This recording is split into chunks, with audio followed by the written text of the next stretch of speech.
6 na buwang hindi tatanggap ng sahod at suspindido si Catanduanes Vice Governor Robert Fernandez at 11 nitong sangguniang panlalawigan members. Sa order na inilabas ng Office of the Ombudsman, pinatawan ang mga ito ng preventive suspension upang hindi makaapekto sa investigasyon kaugnay ng reklamong inihain laban sa kanila ni Catanduanes Governor Patrick Azanza.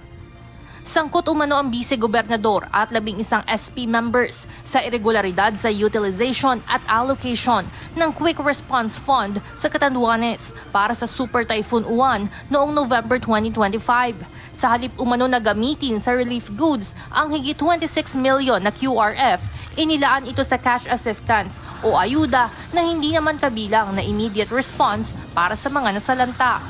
Ang nangyari naman ito, na-deprive yung mga kababayan natin na magamit yung Quick Response Fund dahil nagka-delay yung, kumbaga, up to now, nasa korte pa rin yon.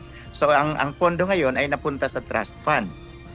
Sa pahayag na inilabas ni Vice Governor Fernandez, naninindigan niya ang lahat ng respondent na dapat unahin ang direktang cash assistance upang mabigyan ng kakayahan ang mga nasalanta na mabili agad ang kanilang mga pangunahing pangangailangan at makapagsimulang makabangon.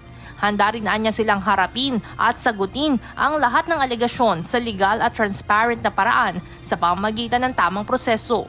Iginiit din ng vice-gobernador na ang mga hindi pagkakaunawaan sa polisiya na binanggit sa reklamo, kabilang ang budget deliberations at local appointments ay bahagi umano ng check and balances ng isang independent legislative branch. Para naman sa complainant na si Governor Azanza, kumpiyansa itong mas magiging epektibo ang pagpapatakbo ngayon sa kanilang lalawigan dahil pansamantalang papalitan ng Department of Interior and Local Government o DILG ang mga mababakanteng pwesto ng mga suspendidong opisyal.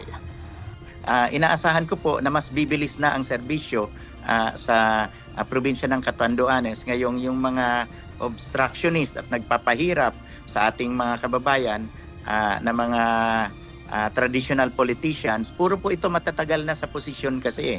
Kumbaga, nagiging pahirap na sila sa ating probinsya. Una nang sinabi ni Ombudsman Remulla na tuloy-tuloy ang kanilang pag-aasikaso ng mga reklamong inihahain sa kanilang tanggapan patungkol sa iba't ibang isyu ng korupsyon sa buong bansa. Ang trabaho ng Ombudsman lahat Ngayon, marami akong pinirmahan ng preventive suspension sa mga mayors. Andyan, Odo Dante ngayon, pinirmahan ko rin sa mga mayors within the whole country. Marami kami pinirpaso na kaso dito. Kaya lang, siyempre, ang public interest na rin ito sa flood control at sa nangyayari sa bansa at nangyayari sa Senado at sa Kongreso. Evan Alvarez, UNTV News and Rescue. Diyos ang aming sandigan, serbisyo publiko ang aming pinahahalagahan.